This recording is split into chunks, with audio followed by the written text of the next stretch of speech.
Hey guys, tonight we're doing something surprisingly gentle. No flaming castles, no thunderous battles, no angry emperors tossing scrolls at diplomats. Nope, tonight we're tagging along on a weekend getaway, but not just anyone's getaway.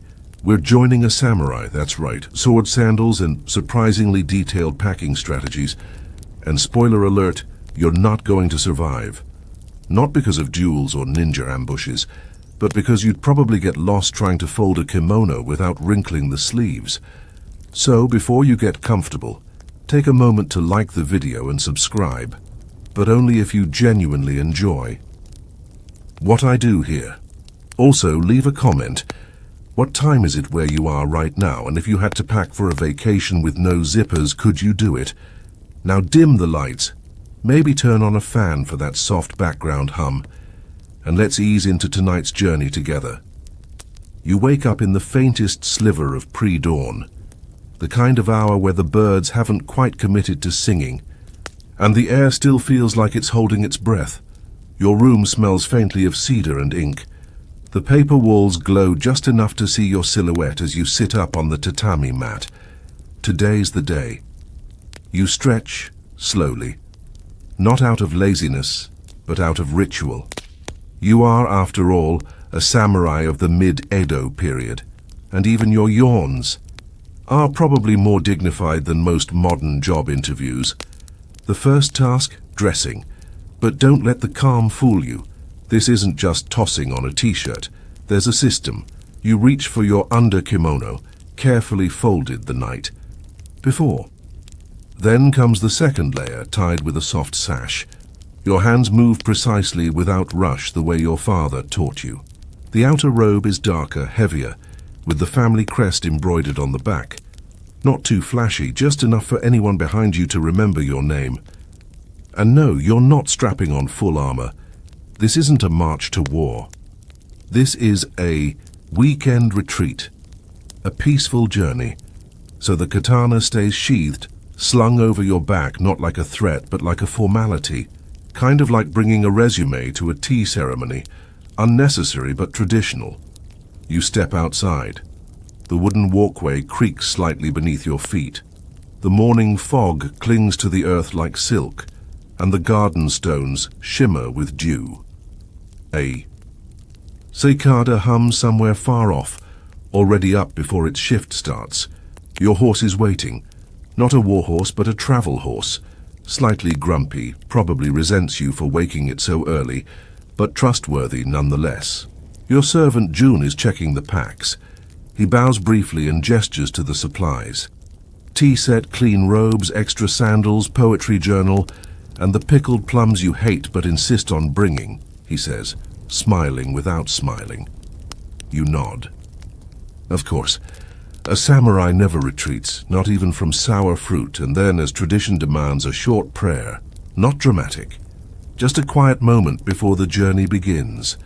You kneel at the family shrine, incense curling in the dim air, and murmur thanks to your ancestors, especially the one who first decided that weekend trips were a sign of both wisdom and backbone.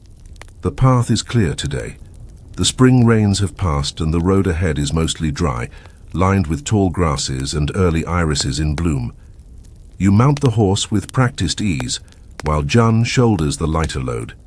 He doesn't complain. He knows the rules. The samurai carries his sword, the servant carries everything else, including the folding chair, the picnic cloth, and, somehow, an entire box of medicinal herbs. You pass a neighbor on the road. Another samurai, older, slower, his robes faded, but still respectable. You bow in the saddle. He bows in return. No words, just mutual acknowledgement that you're both doing something very serious, attempting to relax. The early part of the journey is mostly quiet. Your horse clops steadily on the narrow trail. The morning fog lifts. The sun begins to peek through the trees. You breathe deeply, not because you're tired, but because the air smells like pine and baked earth, and a kind of freedom you haven't had in weeks. A squirrel darts across the path. Jun almost drops the folding chair in surprise. You consider drawing your sword just for show, but decide against it. Let the squirrel have its moment. By mid-morning, you stop briefly at a small stream. Jun fills the canteen. You rinse your hands. There's a mossy rock that looks just uncomfortable enough to sit on, so naturally you choose it. You sketch something in your poetry journal. Not a poem, just a sentence. The road is straight, but the T will curve. It doesn't make sense now, maybe it will later. Somewhere behind you, Jun is muttering about forgetting the sesame crackers. You let him panic for a bit, before revealing that you packed them yourself. A rare act of foresight that you'll hold over his head for the rest of the week. Eventually you rise, dust off your robe, and continue. The road bends gently toward the hills. You don't rush. There's no reason to. This isn't a mission. There's no shogun waiting at the end. No duel, no political intrigue. Just a forest clearing. A hot spring. A tea house with creaky floors and sleepy staff. A retreat. A break from formality that is paradoxically full of formalities. But for now it's just you, your servant, your sword, and a path dappled in filtered sunlight. And even though your sandals are already starting to rub, and Jun is absolutely going to forget where he packed the soap, you smile because this quiet beginning, this ridiculous, peaceful, careful walk into the hills, is exactly what you needed. And the best part? You haven't even reached the dandelion fields yet. The sun is fully awake now, stretching its arms across the low hills and lazily touching the tops of the cedar trees. Your horse huffs once, unimpressed, and Jun sneezes into the sleeve of his travel kimono, a practical thing, dyed the color of overcooked eggplant and stiff with starch. You've only been on the road a few hours, but it's already time for your first proper rest. Not because you're tired, of course. No samurai would admit to that. But because the straps on one of the travel bundles have started to dig into Jun's shoulder, and you're not above using him as a perfectly reasonable excuse for a tea break. He lowers the pack beside a mossy boulder and unrolls a small mat with practiced hands. Then he begins to unpack. Not in a rush. No one rushes a samurai's luggage. Not if they want to keep their dignity or their spine aligned. The first item out of the pack is a square cloth-wrapped bundle, furoshiki. You unfold it gently, revealing a lacquered wooden case. It clicks open with a sound so satisfying it might as well be a bell in a meditation hall. Inside, layered drawers, each one labeled in neat brushstrokes. In the top drawer, spare tabby socks and a handkerchief embroidered with a poem. In the second, a set of calligraphy brushes, inkstones, and precisely 6 sheets of rice paper pressed flat between 2 cedar boards. Jun rolls his eyes. "You're not going to write anything, are you?" he mutters. You smile faintly, of course not. But packing it makes you feel serious, thoughtful, ready for deep philosophical observations about pine trees, or at least doodles of pine trees. Next comes the tea kit. This one's housed in a silk-lined box with compartments for everything. Whisk, scoop, ceramic bowl, even a sliver of paper bearing the name of the tea master who gifted it to you. Jun handles it like it might explode. He knows better than to jostle the matcha. "Do we need all of this?" he asks, gesturing at the rest of the luggage. You raise an eyebrow, because yes you do. What kind of samurai goes anywhere without a folding screen depicting cranes and clouds? Without his good incense? Without a carved comb in case he meets someone with wind-sensitive opinions? You explain patiently that this retreat isn't a retreat unless you bring enough to remind yourself of what you're leaving behind. He doesn't respond, just pulls out the next item, a soft leather pouch tied with cord. Inside is a fan, but not just any fan. This is a gunbai, a war fan, the kind used for commanding troops. But this one has been modified. Instead of iron or wood, it's made of reinforced paper, decorated with a map of local hot springs. It's both stylish and informative. Also, if someone attacks you, You can confuse them with a well-timed geography quiz. Jun unfolds it briefly, looks unimpressed and folds it back. You're not planning to use that in a bathhouse, are you? You don't answer, because obviously you are. From another bundle comes a longer wooden box with a red wax seal. Jun breaks it carefully and lifts out a beautifully folded garment, your relaxation kimono. It's saffron-colored, stitched with silver thread at the collar, and smells faintly of plum blossom oil. You hold it up and nod solemnly. This is the kind of robe that says, "Yes, I've read poetry, but I'm still dangerous." It also wrinkles easily, which is why you packed it in a box instead of folding it between the sake bottles. Speaking of which, Jun opens a smaller crate and reveals your travel sake set. 2 small ceramic cups, a tiny jug and a tray carved from cherry wood. There's also a single dried plum sealed in a jar. Not for eating, just for scent. You believe in atmosphere. Jun sighs. What if bandits attack? We'll be too fashionable to defend ourselves. You point to your katana resting beside the mat. It hasn't moved. It doesn't need to. Its presence is enough, like a particularly stern librarian. He grumbles and continues unpacking. There's also a travel sewing kit, a spare sandal strap, 2 scrolls, one of questionable philosophical value, one that's mostly just drawings of cats in armor, and a tiny bronze bell you packed without really remembering why. But now that you hear it, the gentle chime in the breeze, it feels important, calming, like a signal that the real world is exactly 1 bell ring too far away. Some historians argue that samurai packing culture reflected their internal discipline, a mirror of Bushido in fabric and form. Others say it was just vanity with good calligraphy. The truth is probably somewhere between your 3rd pair of socks and the emergency poetry kit. You finish setting up the mat, adjust the umbrella, and pour yourself a cup of lukewarm barley. Tea that Jun swears he brewed this morning. You sip and try not to taste the bitterness. It's not about the flavor, it's about the gesture. You glance at the carefully arranged bundles around you. Everything has its place. Everything is intentional. Even the ridiculous things, and especially the ridiculous things, carry meaning. Because a samurai doesn't just go somewhere. He arrives, even if it's just a hillside an hour outside his estate, even if the plan is to sit on a rock and sketch the breeze. Jun flops down beside the horse and unwraps a rice ball. You pretend not to notice that it's your rice ball. You let it go.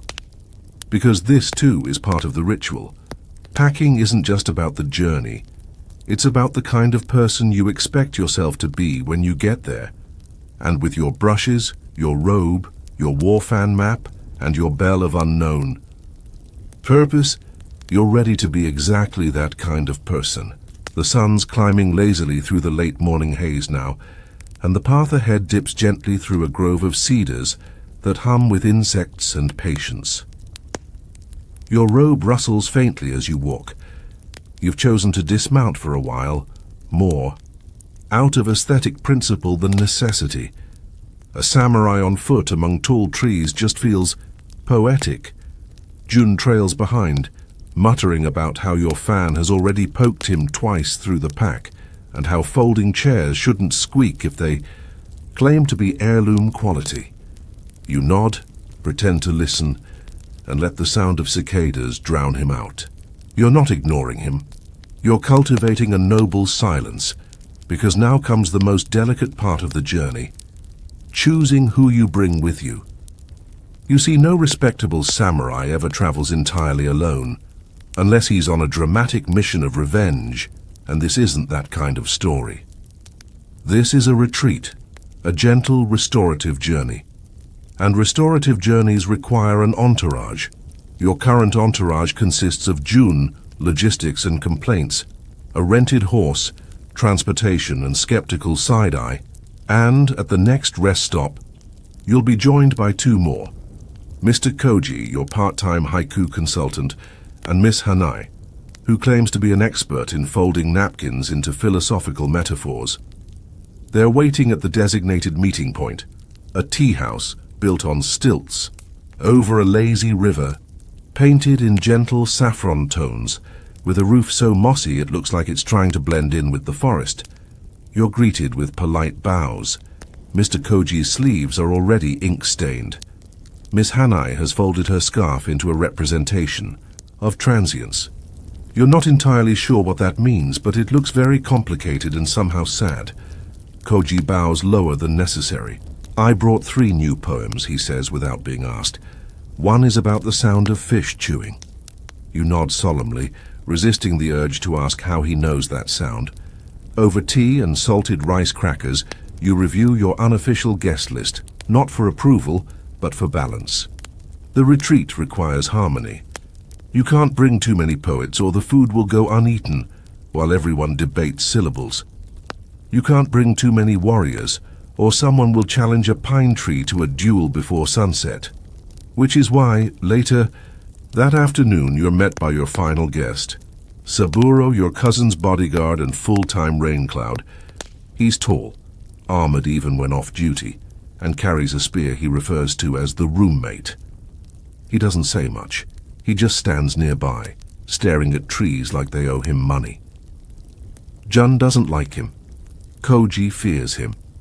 Hanai says he adds structural weight to the group's energy. You figure that's enough of a justification. Some samurai retreat with other samurai. You retreat with a traveling haikuist, a decorative philosopher, one disgruntled spear-bearer, and a man who once packed 5 kinds of pickles for a 2-day trip and still forgot the salt. It's not a retinue, it's an ensemble cast. The rest of the day drifts like a poem written in wind.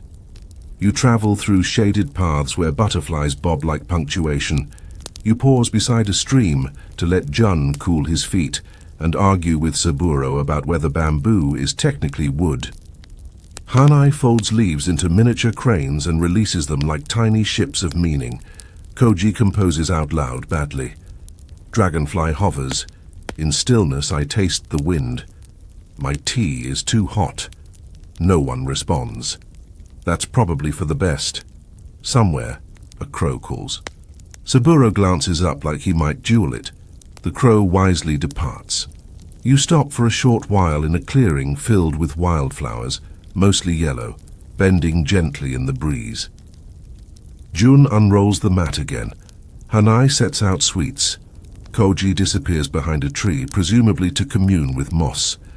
Saburo stands at the edge of the clearing and says nothing for 40 minutes, then declares, "No one's following us." You're not sure if that's a joke. It might be. While sipping your tea, you begin to appreciate the chemistry. Not harmony. No, this isn't some porcelain tea set where every cup matches. This is more like a bento box. Distinct compartments. Flavors that shouldn't go together but somehow do, with a surprise pickled plum in the corner.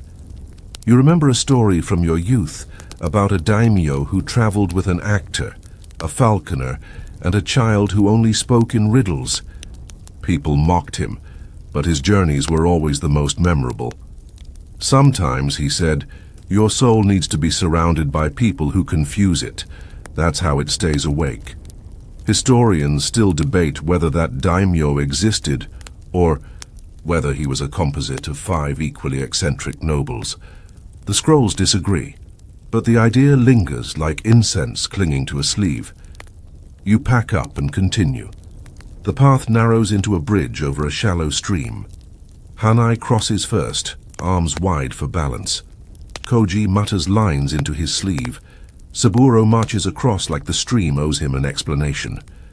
Jun stares at a frog and almost falls in. You follow last, and as you step onto the far bank with your companions waiting, the forest thick around you, and the sky dimming into the soft colors of approaching dusk, you feel it.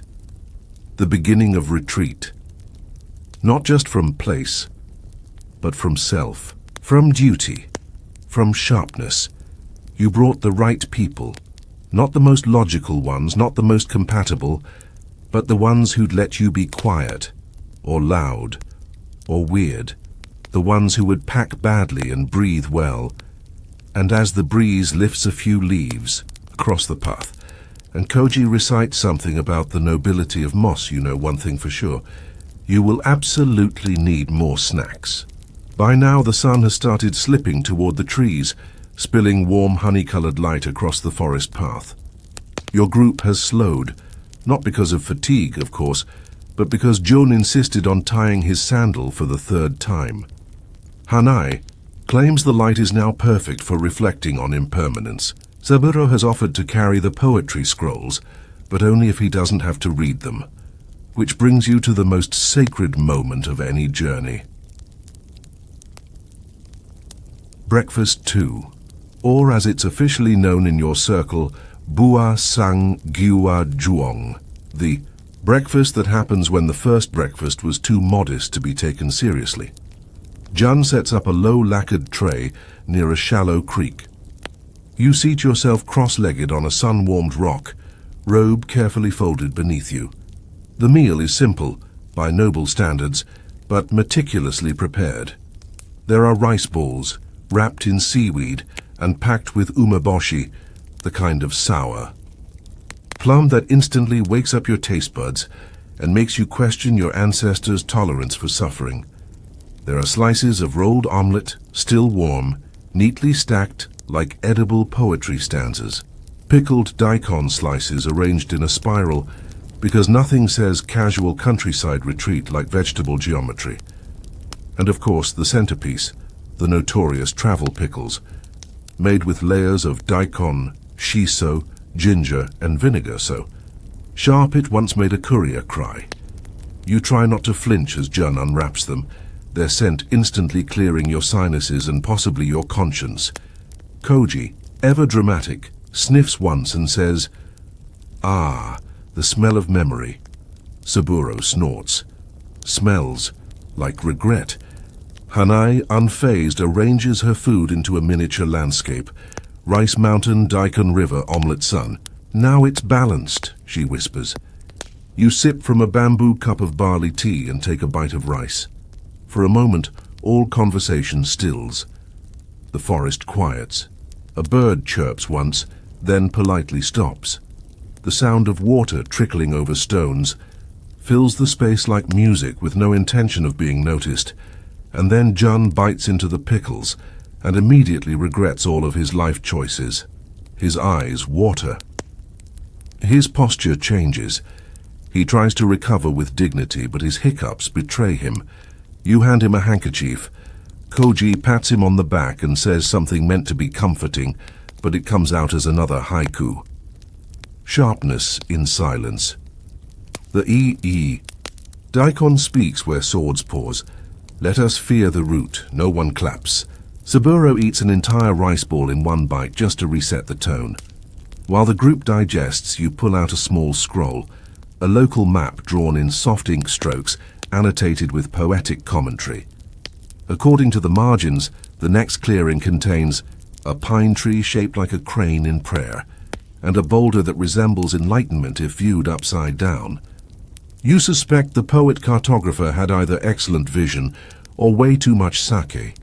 Some historians believe these roadside breakfasts were a tactical necessity, a chance for travelers to rest and scout ahead. Others argue they became a form of status display.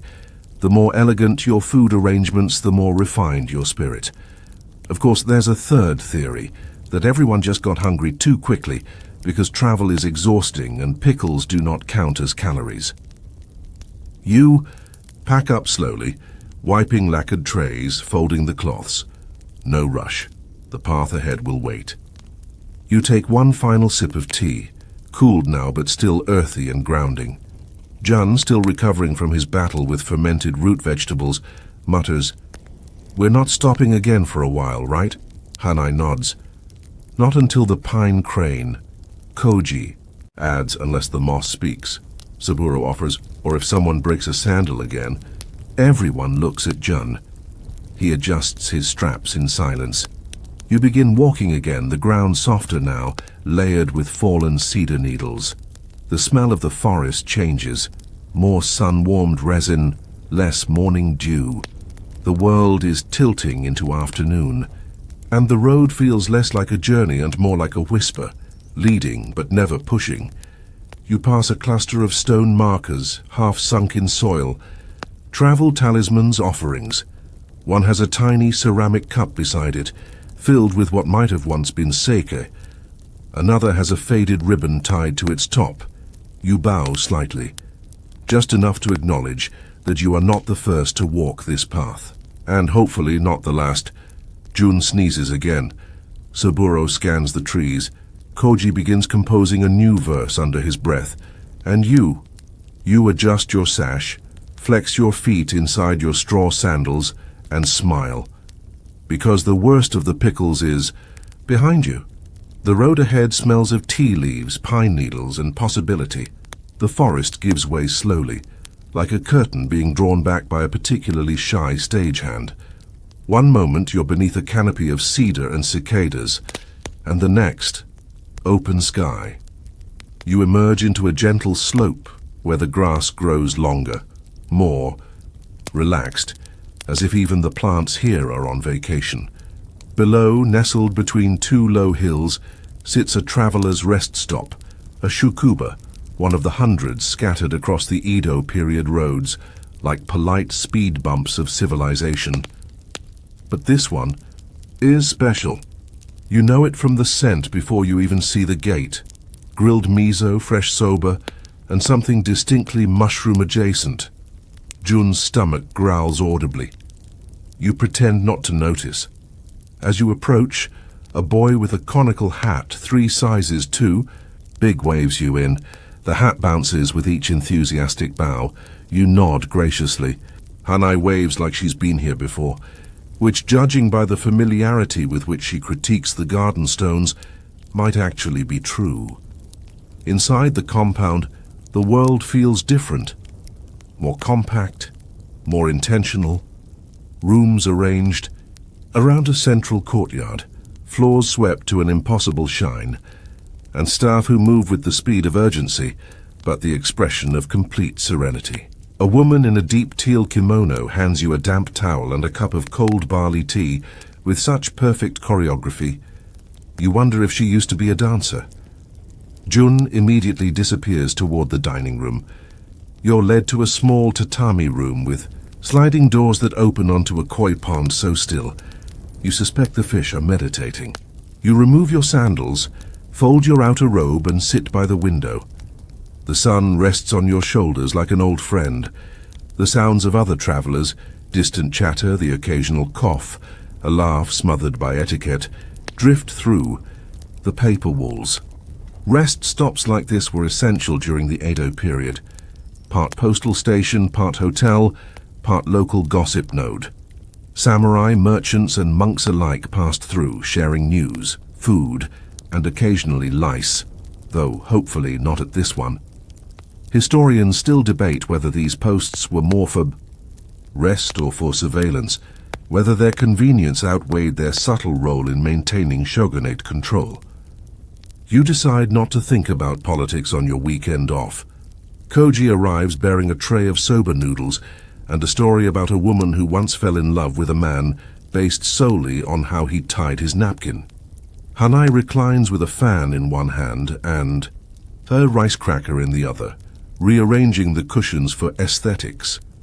Saburo enters last, carrying a scroll labeled "Very Minor Threats Along This Road, a Complete Guide." You're not sure if he's being sarcastic or serious. You decide to believe it's both. You wash your face in a ceramic basin filled with cool water and floating chrysanthemum petals. It's unnecessary, extravagant, and exactly what you needed. You feel your pulse slow, your shoulders drop. You're not just passing through.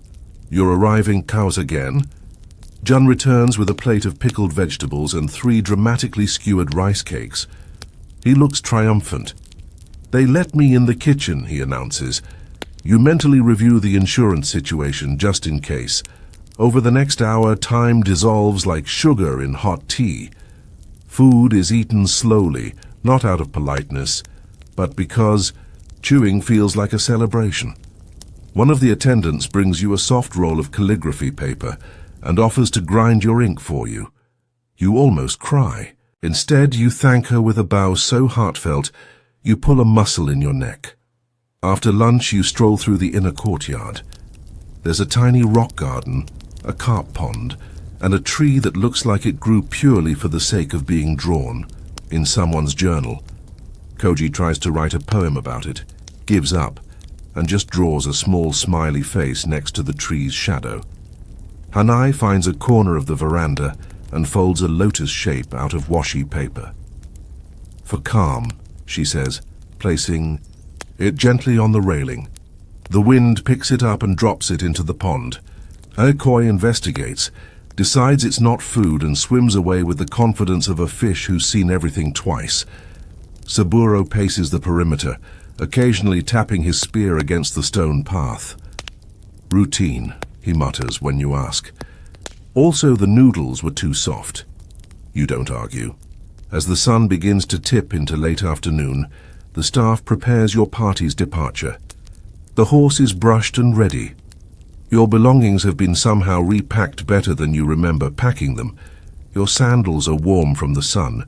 You leave a poem at the rest stop's offering table, unsigned, folded thrice, sealed with a single sprig of pine. Before you go, Jun lingers near the gate. "Can we stop here again on the way back?" he asks. You don't answer. You just smile, because you both already know you will.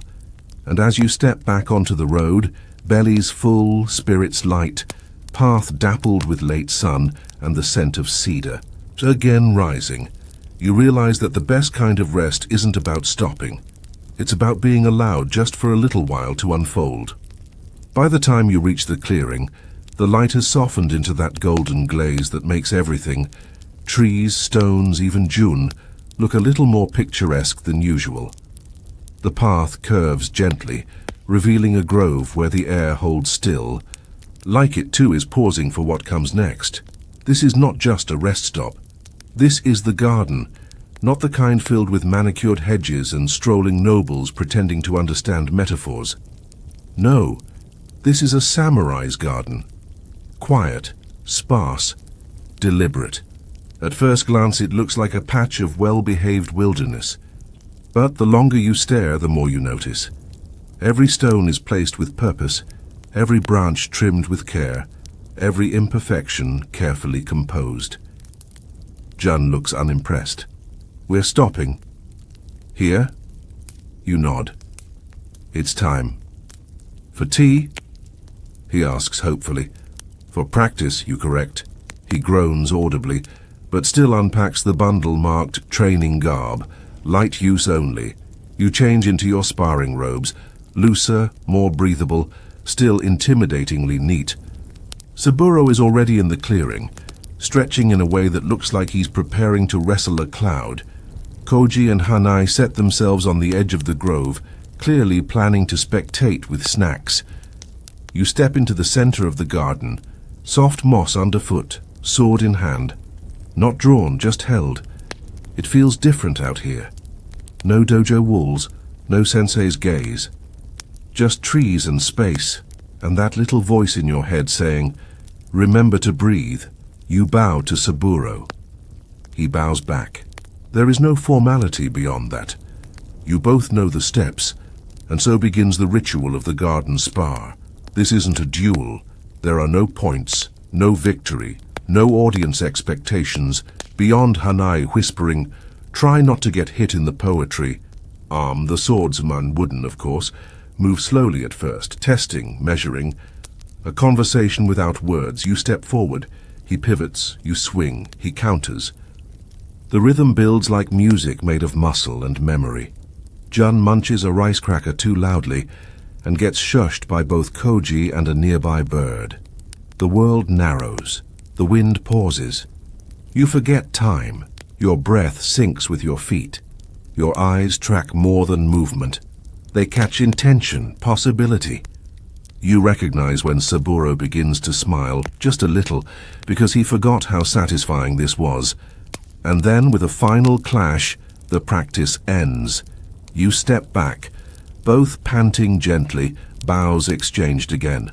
No injuries, except a bruise forming near your shoulder that will absolutely not be mentioned to anyone.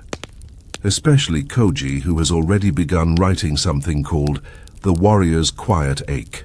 You sheathe the bokken and return to the edge of the grove. This is the part most people forget, the moment after. The space where sweat meets silence and the mind softens again. You sit on a low stone, sip from your travel flask, and watch as the wind picks up. Leaves swirl just briefly in a miniature dance that's more graceful than your footwork could ever be. Some historians interpret samurai sparring in gardens as a form of meditative discipline, a blending of martial focus with natural harmony. Others suggest it was just the only place you could swing a sword without breaking a vase. Either way, it worked. Koji hands you a damp cloth. "You looked thoughtful," he says. "That's because I was getting hit," you reply. Hanai hands you a leaf folded into a crane. "You were very balanced." "That's because I was trying not to fall into a bush." Saburo sits nearby, sharpening his actual blade, not out of threat, just habit. "Good form," he says simply, which, coming from him, might be the equivalent of a standing ovation. You sit there together for a while, letting your pulse return to its usual pace. You've moved your body in the old ways, dusted off techniques that live in bone more than brain. And in doing so, you've made space, not just in your shoulders, but in your mind. Jun appears with a cup of miso soup he absolutely swears he didn't borrow from someone's unattended picnic. You drink it anyway. It tastes like salt and comfort and probably a little apology. As the sun begins to slide toward the western ridge, you pack up slowly. The garden watches silently, its leaves whispering things only wind can understand. You bow to it as you leave, not because you have to, but because it feels right. Back on the path, the world seems softer. You're not walking faster or lighter, but you are walking differently. And that, as the old saying goes, is worth at least one bruised shoulder and 2 badly written poems. The air changes before you see it. Cooler, damper, infused with the scent of moss and iron-rich stone. The path dips, the trees open slightly, and the sound reaches you, faint at first, like someone exhaling slowly. Then clearer, a trickle, a bubbling, a hush that pulls at your shoulders. You've arrived at the spring. Technically it's an outdoor tea spot, but to call it just that would be like calling the moon a lantern. Not wrong, but deeply incomplete. Jun looks skeptical. "We're having tea here?" You gesture to the wooden structure ahead, a low platform nestled beneath a flowering dogwood, where a simple kettle hangs over a carefully controlled charcoal flame. Tatami mats are set in tidy rows, and a single scroll flutters on the back.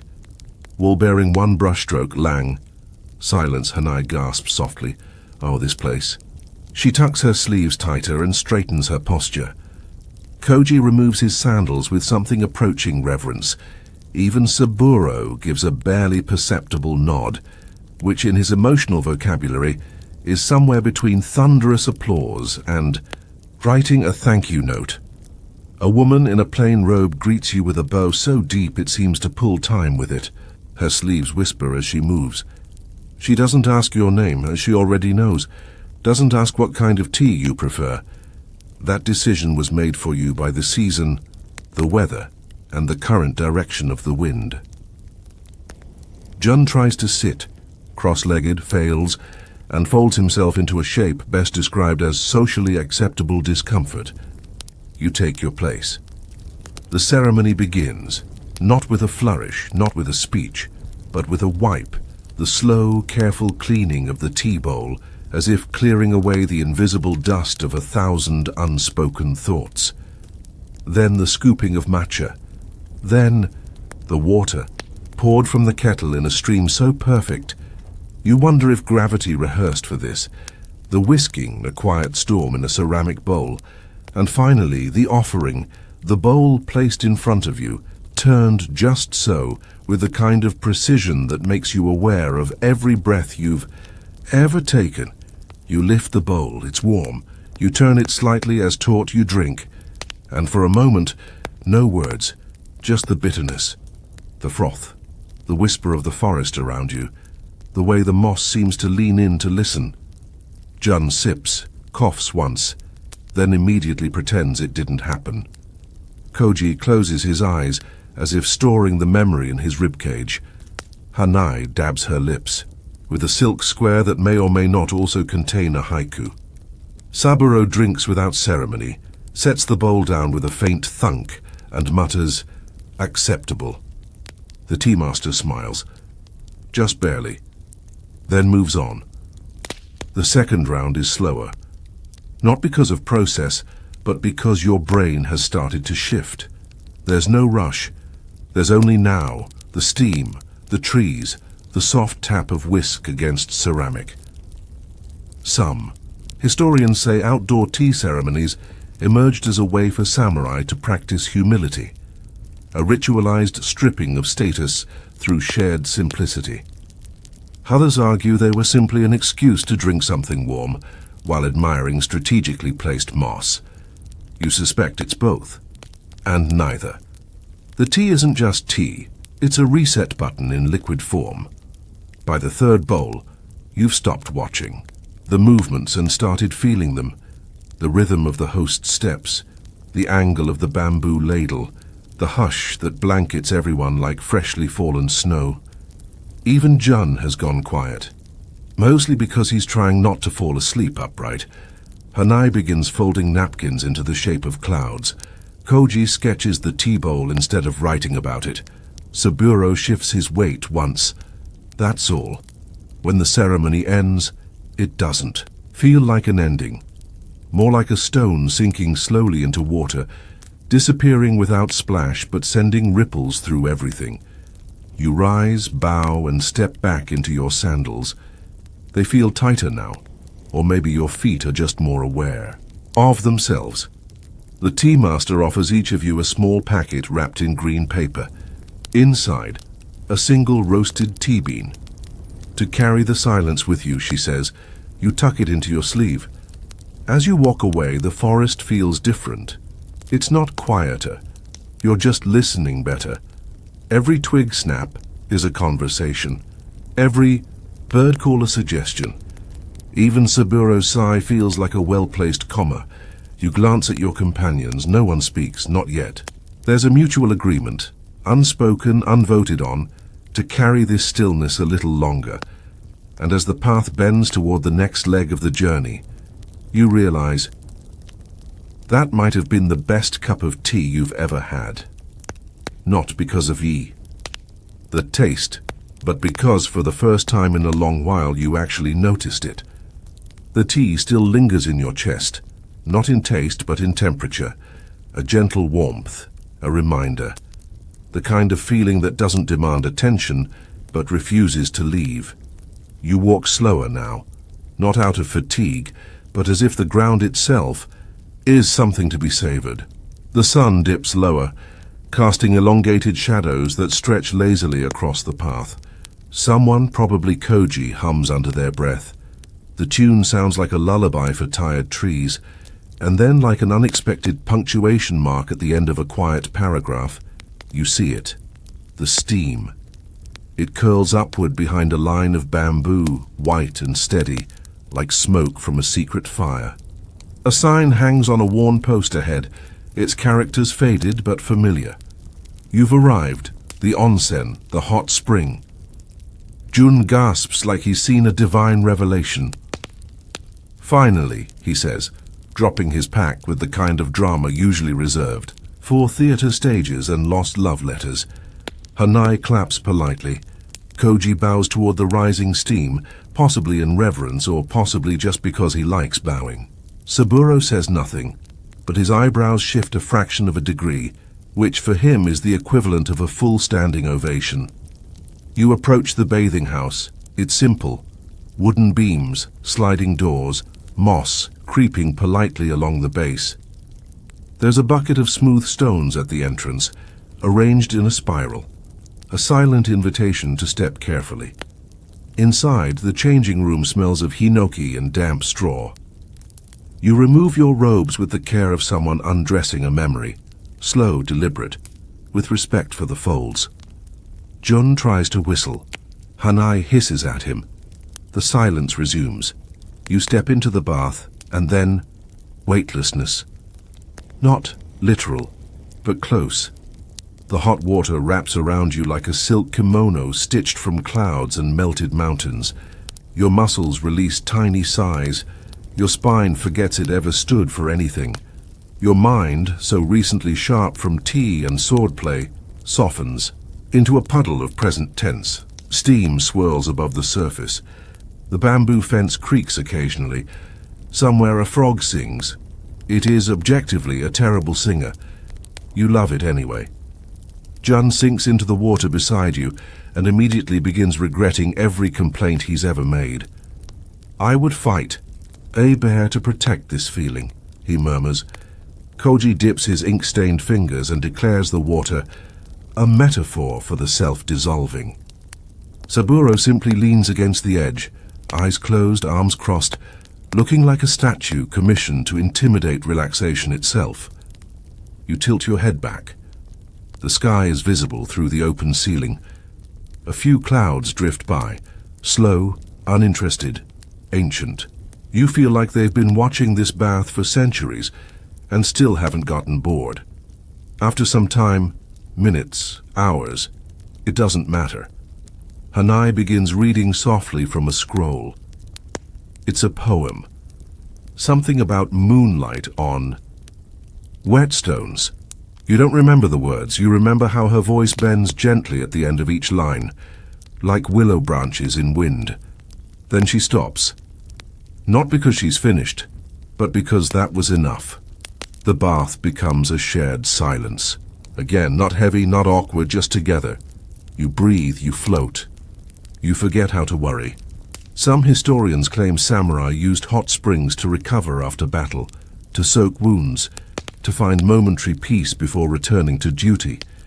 Others say the baths were less about healing and more about humility, a place where even the highest-ranking warrior had to sit naked beside a farmer and remember he was made of skin and steam like everyone else. Whatever the case, one thing is clear. The bath is not optional. It is sacred. Eventually, you rise. Slowly. Like a dream climbing out of itself, Jun nearly slips. Saburo catches him with one hand and no comment.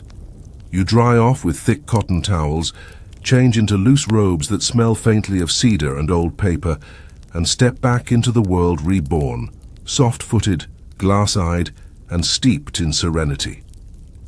The staff brings small wooden trays with pickled plum barley tea and a single sweet made of red bean and rice flour. You eat without speaking, not because there's nothing to say, but because saying would be too much. The frog sings again. Worse this time, you love it even more. As the evening wraps itself around the hills like a dark kimono, your group reclines in the small courtyard outside the bathhouse. Lanterns sway gently overhead. Fireflies begin their nightly debates. Koji leans over. I'm not saying this is better than battle, he whispers, but I didn't get hit in the ribs even once today. You nod solemnly. Jun raises his cup. To steam, Hanai raises hers. To stillness. Saburo doesn't raise anything, but he doesn't leave. That's his way of agreeing. And you? You raise your cup, sip slowly, and let the warmth return. Not just from the tea, but from everything, because here, under the soft glow of lanterns, surrounded by wet stones, quiet laughter, and the last curl of steam, you're exactly where you need to be. Evening settles in like a second robe, soft, draping, and just a little cooler than expected. The sky has turned that particular shade of ink blue you only see when the world hasn't made up its mind between night and memory. Fireflies flicker lazily across the path as you return to the guest house, your steps lighter, your shoulders no longer auditioning for their usual role as armor. Dinner awaits, and it is not just a meal. The dining room is open on one side to a pond lit by lanterns. You can see the ripples move with each passing breeze, as if the water is nodding in polite approval of your presence. Your group is seated around a low table, tatami mats arranged just enough to avoid a battle over elbow space. Jun is already trying to peek beneath the lids of the serving trays. Restraint? Hanai whispers, gently batting his hand away with a folded fan shaped like a chrysanthemum. Koji adjusts his robe, clears his throat, and murmurs, "Let the food arrive before we begin interpreting it." Saburo sits silently at the far end, chopsticks resting across a folded cloth like two swords waiting for orders. Then the first course is served. A bowl, lacquered black. Inside, something deceptively simple. Clear broth, a single slice of lotus root, and a sprig of mitsuba floating like it's rehearsing for a painting. The aroma is subtle, like confidence without the need for compliments. You sip, and for a moment, time forgets how to count. More courses follow, each one placed before you with a bow, each one described just vaguely enough to be mysterious. Grilled river fish, seasoned with cedar smoke and patience. Turnip steamed in moonlight, lightly salted with memory. A roll of egg wrapped around joy and something pickled. It's not a meal. It's theater performed on ceramic plates, and you are both audience and actor. Jun tries to whisper to you that the rice is slightly undercooked. You respond by gracefully placing a slice of pickled ginger on his bowl and declaring it balanced. He rolls his eyes but eats it anyway. One dish arrives that looks like an abstract sculpture, shredded daikon stacked into a miniature mountain, topped with a flower that may or may not be edible. Koji gasps. Hanai claps once. Saburo tilts his head exactly 3 degrees, which you now recognize as his version of delight. The meal slows. You reach that point, somewhere between the 7th and 8th course, where no one speaks unless absolutely necessary. You chew slower. You listen more. Even Jun has stopped narrating his opinions and is now simply gazing at a piece of roasted mushroom like it just gave him advice about his future. Somewhere in the background, a biwa plucks, a few notes into the evening air. You don't know who's playing, but you're glad they are. Toward the end of the meal, the final dish arrives.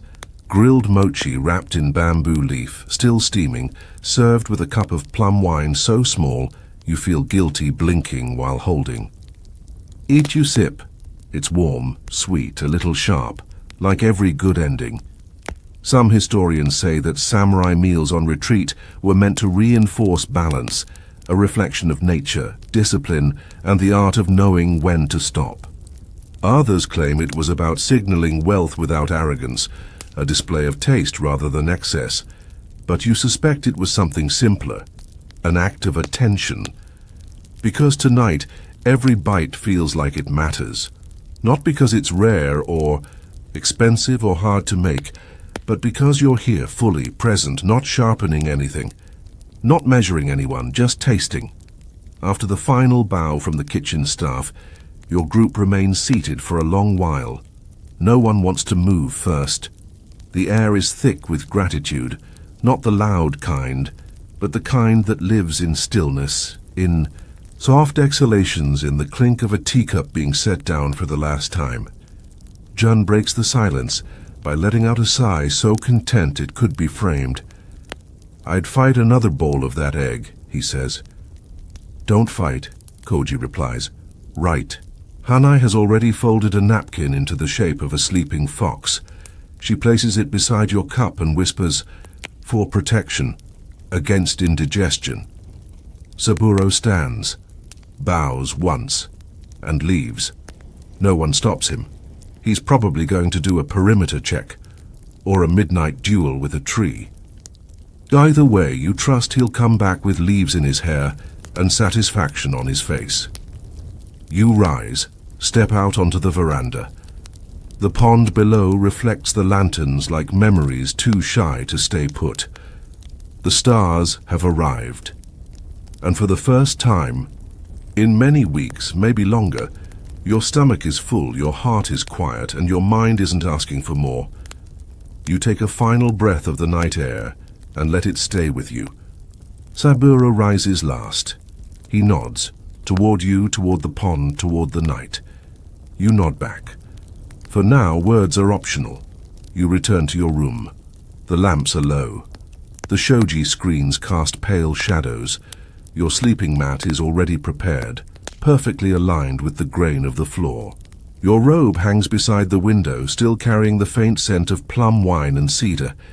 You sit for a moment, knees tucked in, watching the moonlight paint the edge of the pond, and you think, not about the fish, not about the samurai, but about why the story felt like truth, because sometimes the world needs a little absurdity to remind you that magic isn't about believing. It's about feeling. The night is deeper now. Not darker, no, the moon sees to that, but deeper, like the world has sunk a little lower in the water, and everything above the surface has quieted down to listen. You're back in the central courtyard of the guest house, seated on a low, wooden platform with your legs tucked beneath you, warmed by the faint orange glow of a brazier. The charcoal crackles softly. Somewhere in the near distance, a cicada tries to sing one last song of summer and then gives up halfway through. Relatable. Tonight's entertainment is not fireworks or music. It's stories you didn't ask for. No one handed out flyers. It simply happens.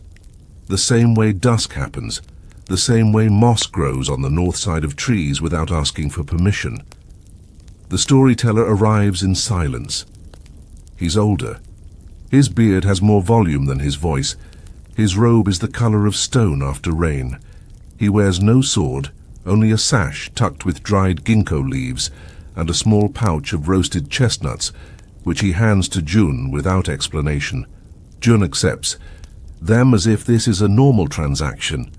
The rest of your group gathers slowly. Hani brings a folded mat. Koji has already produced his writing brush and a blank scroll titled, "Things I'll Pretend I Didn't Cry About." Saburo leans against a pillar like he's watching for assassins, but you suspect he's listening. More closely than anyone, the old man clears his throat once, no fanfare, no name, he begins. "A long time ago," he says, "there was a samurai who fell in love with a koi fish." You blink. Yes, that's the opening. Jun looks delighted. The story unfolds. The samurai, it turns out, was not particularly successful at being a samurai. He failed to guard 3 lords, misplaced his helmet twice, and once challenged a willow tree to a duel. But he was very good at one thing, sitting by the pond and talking to the koi, especially one particular koi, golden, long-finned, with a habit of making bubbles at precisely the right moment. Of course, one day the koi spoke back, and thus began a love story. You're not sure when the tale became magical. It might have been when the koi offered dating advice, or when the samurai built a raft to live closer to the pond, or when he took off his armor and began wearing scales. Koji is furiously writing something about the illusion of form. Hanai wipes her eyes with her sleeve. Saburo hasn't moved, but you swear his jaw tightened during the part where the samurai gets turned into a carp and no one notices for 3 weeks.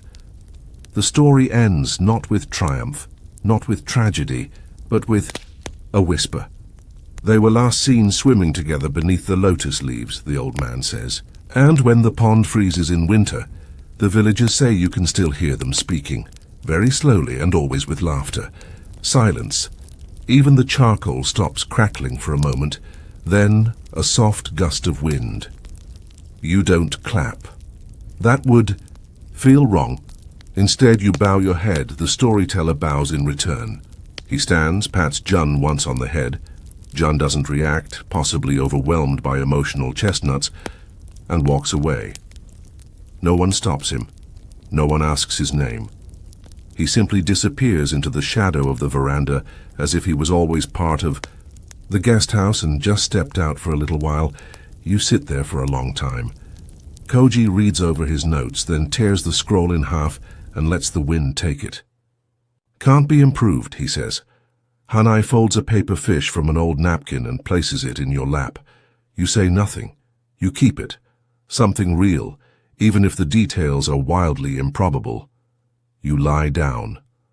A breeze slips through the screen and brushes your cheek like a parent tucking in a child. You close your eyes, and somewheres in the deepest part of your imagination, you hear a koi fish giggle. You wake not to the sound of bells or drums or roosters with misplaced ambition, but to the soft brush of sunlight warming the paper walls. The air smells faintly of damp tatami and last night's embers. You stretch slowly, like a fern unfolding in spring. Jun is already awake. Barefoot, robe loose, he's sitting cross-legged on the veranda outside your room, chewing a rice cracker like it contains answers to philosophical questions. He doesn't look at you. He just says, "There's fog."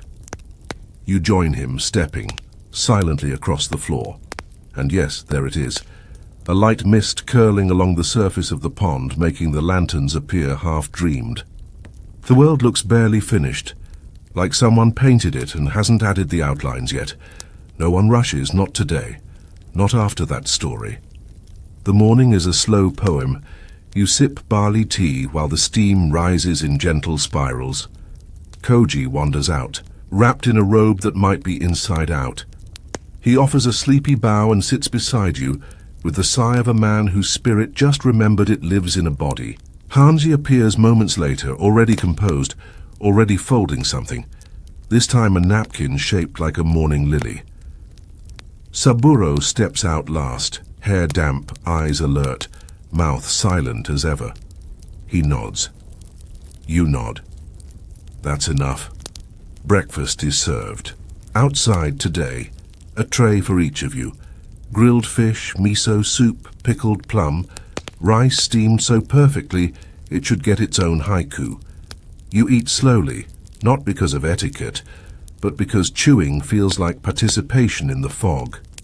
The food doesn't wake you up, it grounds you, holds you here. After the meal, the host appears. She's tall, graceful, possibly made of silk and old wood. She bows, hands you a small wooden tag. "A parting gift," she says, "for when you're ready." The tag bears a single character. One return, but not yet. Because first there is one more ritual. You dress lightly, no sword, no fan, no dramatic accessories, just a robe and a quiet heart. You follow the host and her assistant along a winding path through bamboo, each stalk creaking like an old friend with a secret. Eventually you reach a small room perched above a stream. Inside, tatami mats, a low writing desk, an inkstone, a single brush. A window frames the water like a painting that refuses to sit still. This is the letter room. Guests are encouraged to write something before leaving. A letter, a note, a promise. Not to be sent, just to be written. Jun sits down and scribbles something quickly, probably a grocery list disguised as a poem.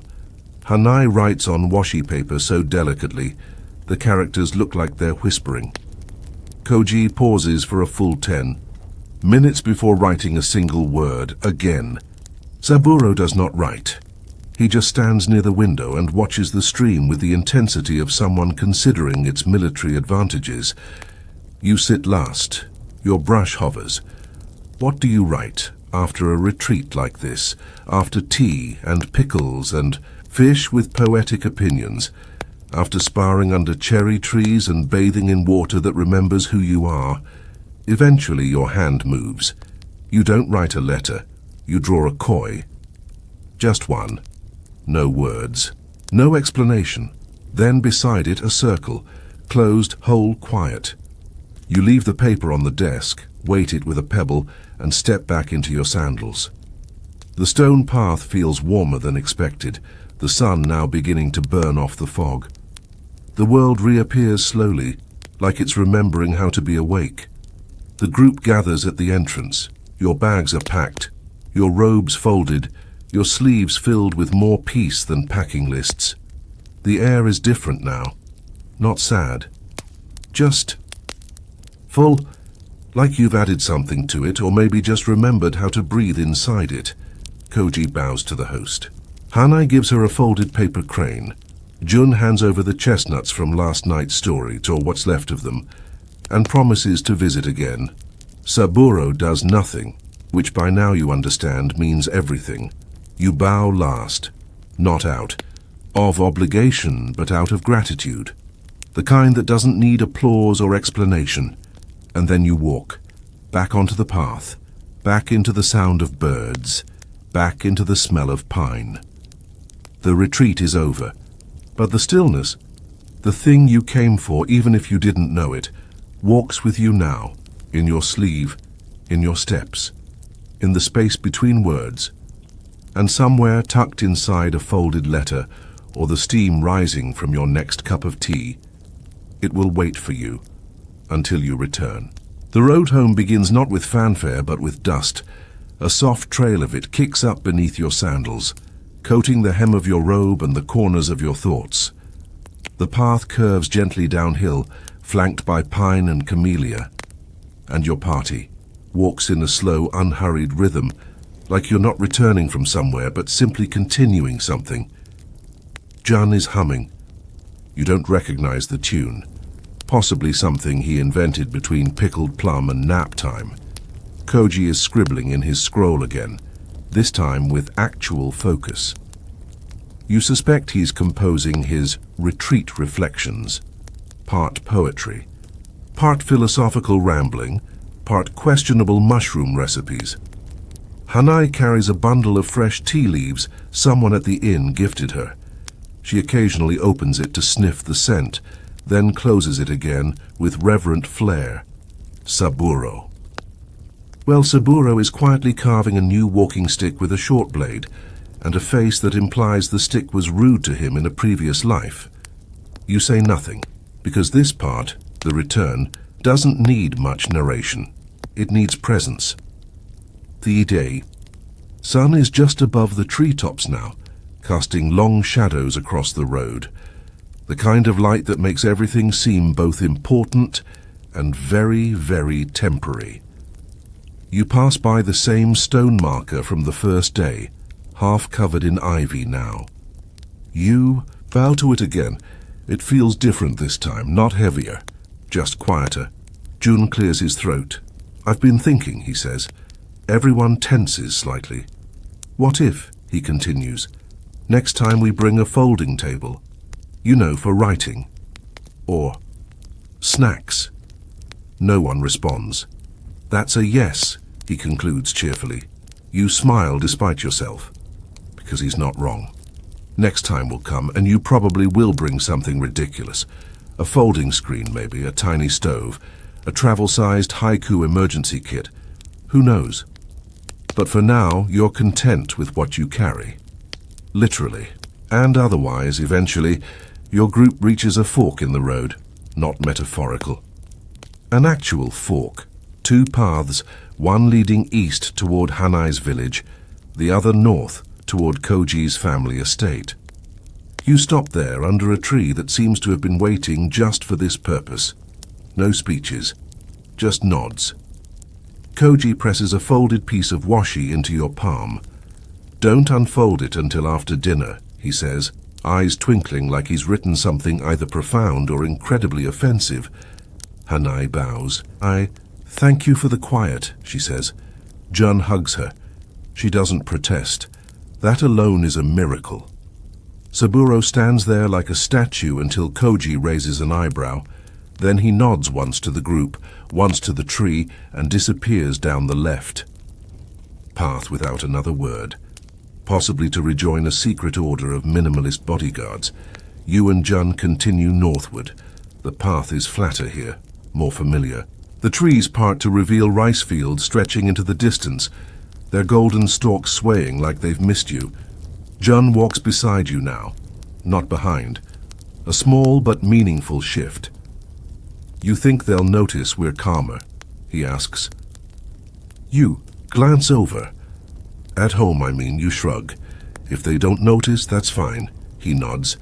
Yeah, we'll notice. Somewhere in the distance, a farmer calls out to an ox. A child runs along a narrow path between paddies, arms outstretched like wings. A crane rises from the water with a flap so slow it's almost smug. You breathe it in. The road. The warmth. The certainty that nothing has changed, and yet everything has. Some historians say the samurai class traveled not just to escape, but to remember who they were outside of rank, outside of noise.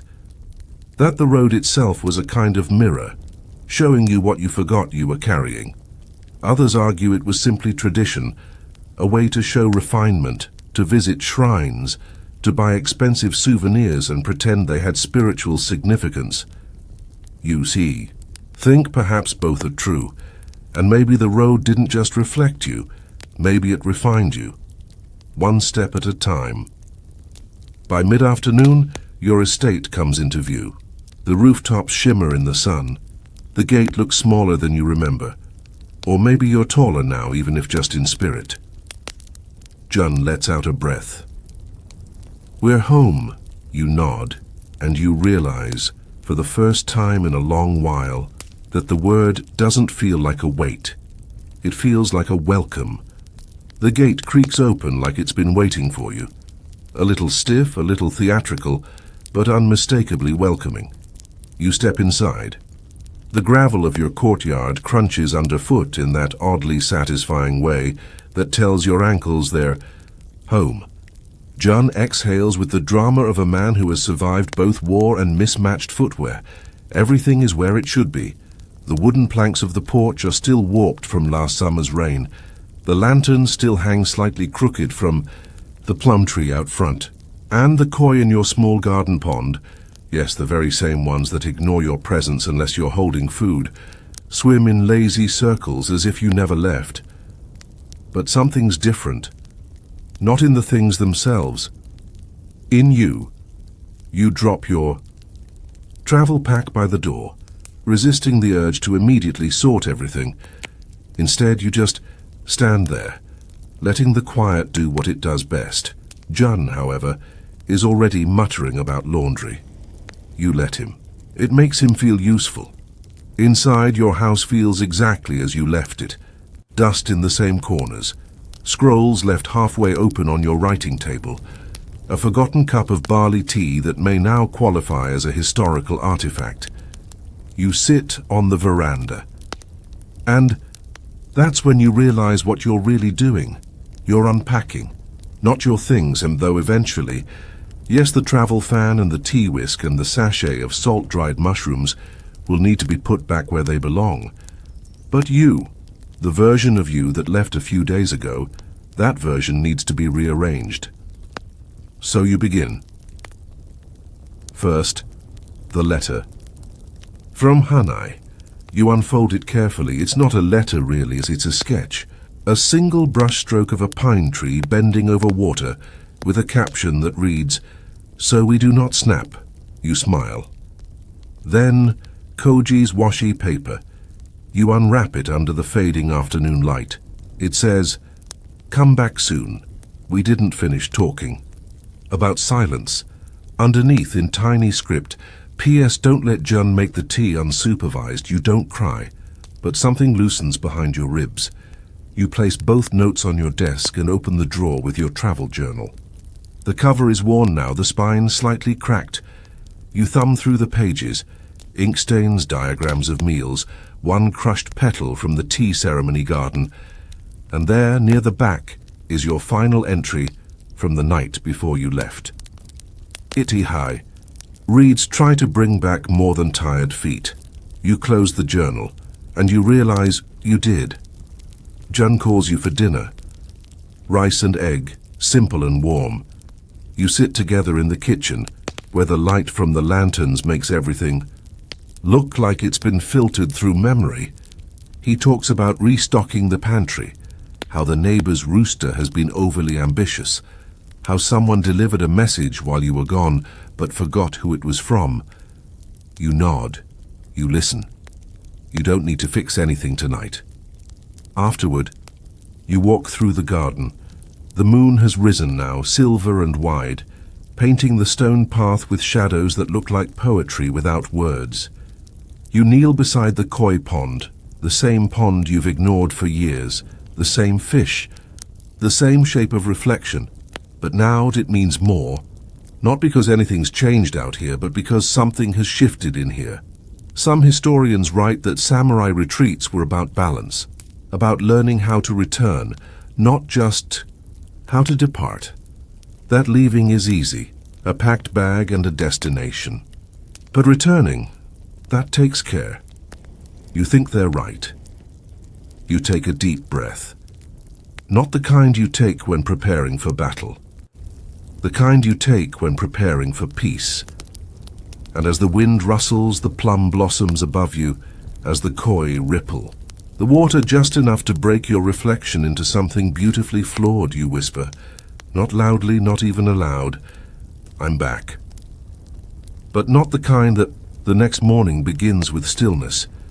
Not silence, no, that would be unnatural, but that rare kind of stillness where every sound feels measured, deliberate, like the world is walking barefoot. You rise slowly, stretch, even slower, and brew tea without overthinking it. No ceremony today, just steam and breath. The tatami beneath your feet feels softer than usual. Or maybe you're simply stepping with more care. Jun is already outside, trying, and mostly failing, to fix the bamboo fence with twine and too much confidence. He grunts. You sip. Balance is restored. You spend the day not with swords or scrolls or calligraphy practice, but with something simpler. Cleaning that involves shouting at dust or chasing cobwebs like they owe you rent. This is retreat-style cleaning. Slow, quiet, thoughtful. The kind where you fold robes with gratitude, not impatience. Where you wipe down your tea tray and pause to admire the grain of the wood. Where you find a pebble in your travel bag and smile before placing it carefully in your garden. You begin with your travel bundle. The folding fan, still faintly scented with pine smoke, goes back into its case. The war fan map is rolled and placed on a shelf you never label, but always. Remember, the robe you wore to the hot spring is brushed and refolded. The plum blossom scent now barely there, like the echo of laughter in an empty room. You pause over the tea whisk. Its bristles are slightly bent. You straighten them one by one, not because you have to, because it feels right. Jun passes behind you with a bundle of laundry. You realize we've been back for 2 days and we haven't yelled at each other once? He asks. You shrug. We're evolving. Dangerous. He disappears down the hallway. Later you sweep the veranda. Not to remove dirt, but to notice the patterns. The way leaves fall. The way light catches the edge of the floorboards. There's no rush. You're not preparing for guests. You're just being here. You find yourself rearranging your writing. Desk not drastically, just small things. The inkstone moves a few inches to the left. The paper pile is rotated. The brush stand is dusted. The window is open just a little wider. Then you sit and you write. Not a poem, not a letter, just a sentence. Returning is not the opposite of going. You don't even sign it. You just fold the paper, place it under your teacup, and leave it there, like a bookmark for your own thoughts. Outside, the sun begins its slow descent. The light bends through the trees, turning everything gold and soft and just a little blurry. The garden glows like it knows something you don't. You step outside. Again. Not to go somewhere, just to walk, just to move. You stroll the outer paths of your estate, the narrow walkway behind the tool shed, the mossy stone steps that lead nowhere in particular, the tiny footbridge that arches over nothing more than a stubborn puddle. And at each corner, each turn, you find a version of yourself still lingering, the one who left, uncertain, knotted, needing something, the one who returned, quieter, slower, more amused by ants and less concerned with impressing ghosts. You nod to them, all of them, because they got you here. Some scholars argue that retreats were indulgent distractions, a way for the warrior class to feel artistic without giving up the illusion of control. Others insist they were essential, not a luxury, a necessity. A way to keep the sword sharp without dulling the soul. You sip your evening tea and consider both views, and decide gently not to decide, because maybe clarity isn't always about answers. Maybe it's about comfort with the questions. Night falls, without ceremony. The moon rises like it always does, quiet, dependable, full of borrowed light. And as you roll out your mat and settle into the same sleeping space you've used for years, something feels new. Not the room, not the tatami. You. You feel just a little softer at the edges, like you've remembered something very old, or maybe learned something very small. Either way, you fall asleep with a quiet smile and no plan. Just breath and rest. The final morning arrives not with urgency, but with grace. You wake slowly as if the air itself has been softened overnight. There's birdsong, sure, but it sounds more like a lullaby finishing up than a reveille. The light through the paper screens is gentle, the kind that nudges your eyelids open like a friend offering tea instead of a schedule. You don't rush to stand. You sit on the edge of your mat, feet flat, hands resting on your knees, and you breathe. There's nothing left to prepare, nothing to review. You've unpacked not just your belongings, but the last pieces of tension that clung to your ribs like forgotten armor. Jun enters with 2 cups of tea. His hair is pointing in 6 directions. His robe is mismatched, and he hands you the wrong cup first.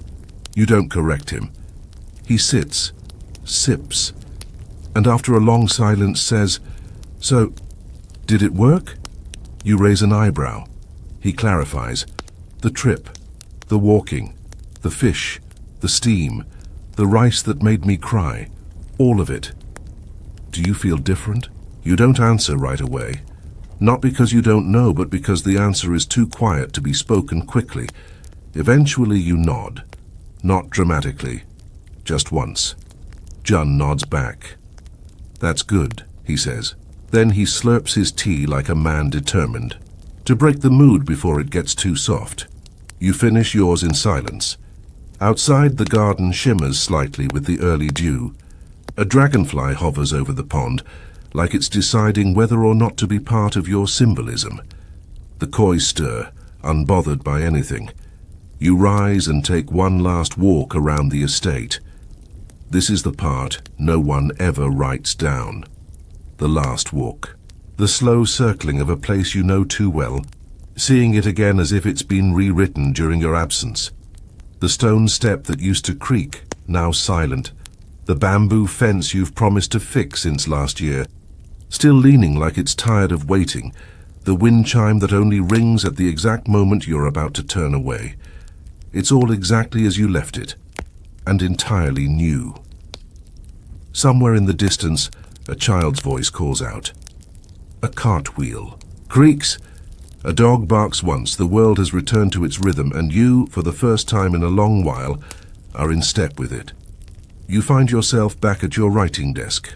The koi sketch is still there. The circle beside it still unbroken. You take a brush, dip it in ink, and without overthinking it, you add one more stroke. Just a line. Beneath the fish. A ripple. Not to disturb it, just to remind it that the water moved. Because that's what this has been. Not an escape, not a transformation, just a ripple. Small, lasting. Enough. You place the brush aside, leave the window open, and step outside one final time before noon pulls the light too high. The breeze carries the scent of green tea and fresh. Earthjan is already reorganizing the storage shed and muttering something about next season's retreat. You hear the word hammock. You let it go. The quiet lingers around you like the last note of a song, and you let it linger. Because this is not an ending, it's a return.